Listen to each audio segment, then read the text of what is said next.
Hey guys, welcome back to another video on the Insider Provider channel. Today we'll be looking at how Liverpool won the Premier League for the very first time in their history. Before we get into the video, please make sure to leave a like and subscribe if you enjoy.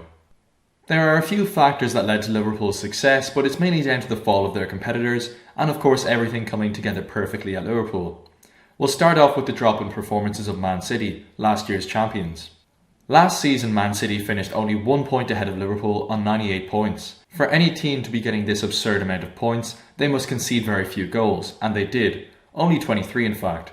Playing a huge part in their defence was Vincent Kompany and Aymeric Laporte, which formed a fantastic ball-playing partnership that was an ideal duo for Pep Guardiola's ball-dominating style of play, as having the ball meant the opposition couldn't score.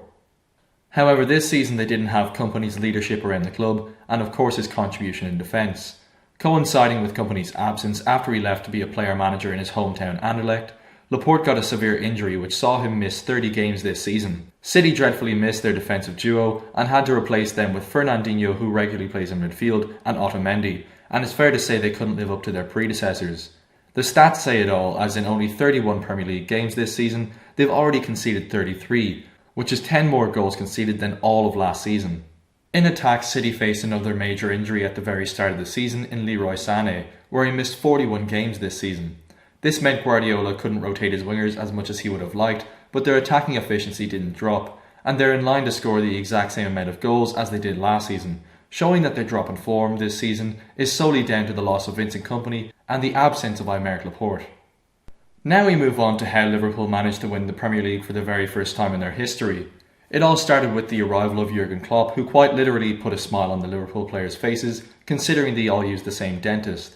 Klopp's approach to management is so casual compared to the usual attitude we see from top-tier managers.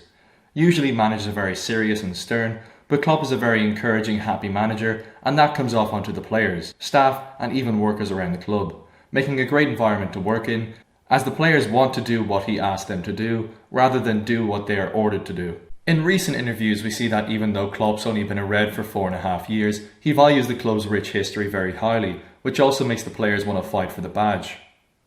Liverpool's scouting team must be praised for the work they've done too, whether it was Klopp himself or the actual scouts. Before Klopp joined Liverpool, Salah was a Chelsea flop, Van Dijk was an SPFL title winner at Celtic, but who isn't, and Robertson was looking for a job at Tesco. What turned these players into world-class talent was that Klopp only looked for players with the right attitude and work rate, where they wanted to improve and be the best they could. Having a good work rate was always going to be a huge factor, as Klopp's Jurgen press accommodates players that are willing to run their socks off to retrieve possession, almost guaranteeing success if they buy into the system, which a player with good work rates would.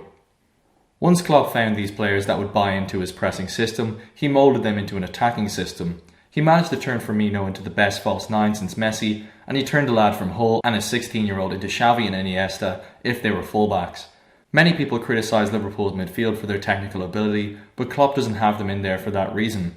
He plays people that will run non-stop for the full 90 minutes in his pressing system, and just supply the fullbacks and forward line with the ball, and allow them to do what they do best.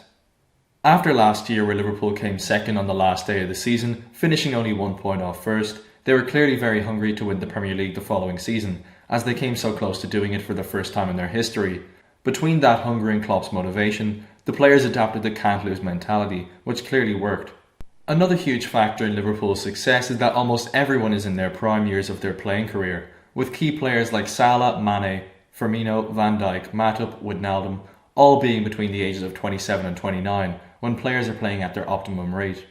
Overall, Liverpool's success may be down to a bit of luck with the fall of Man City, down to a bit of good timing with all their key players hitting their prime at the same time, but what you can't deny is they are deserved winners of the 2019-2020 Premier League title. Thanks for watching guys, please make sure to leave a like if you enjoyed and subscribe to see more, and let me know in the comments below about your thoughts on Liverpool winning the Premier League title for the first time ever, and I'll see you next time. I feel like so low, flying in the